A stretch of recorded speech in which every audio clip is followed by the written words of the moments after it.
Autrefois, la salle des fêtes était située sous la terrasse du château. Le château de la Martonnie a été reconstruit à partir de la fin du XVe siècle. Au début du XVIIe siècle, on lui a ajouté une aile comportant une galerie à arcades.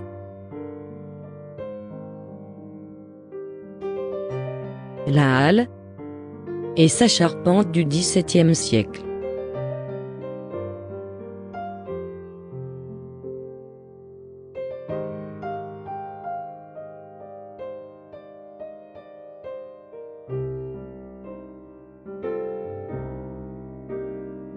L'église Saint-Jean-Baptiste, construite à la fin du XIe siècle, est en fait l'ancienne église du prieuré. Elle possède un plan insolite, unique en son genre. Le chœur comprend un retable, un maître-autel et un tabernacle du XVIIe siècle. Dans le chœur, des boiseries de facture simple, accompagnées de peintures du XVIe siècle. Relique de Saint Jean-Baptiste.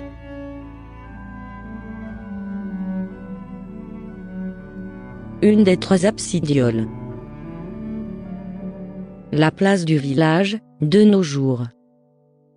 Petit square en bout de la place. L'ancienne demeure du sabotier. Le moulin faisait partie autrefois du prieuré, qui en assurait le fonctionnement. L'ancien prieuré, vu depuis le pont. Le vieux pont, du XVe siècle, de style roman à dos d'âne, enjambe la Coole. C'était ici la maison de l'octroi, puis une épicerie entre 1940 et 1970. Cette maison était une ancienne pharmacie de 1914 à 1948. Derrière ce muret de pierre, il y avait une teinturerie.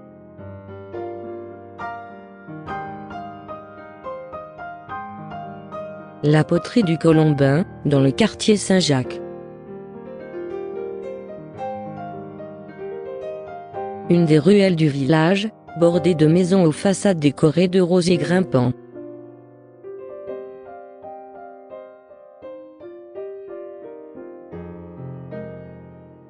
Le cabinet du dentiste était au premier étage de cette maison. La rue du fond du bourg abrite quelques-unes des maisons les plus anciennes du village.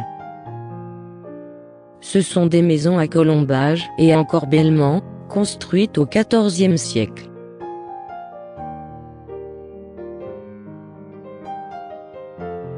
À la fin du XIXe siècle, il existait dans cette rue, un tonnelier, un charpentier, un maréchal ferrant et une épicière. La place du Vieux Puits, et son puits.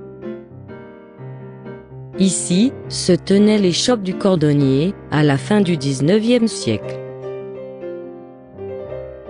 Nous terminons notre visite par le Vieux Puits de la place Saint-Jean.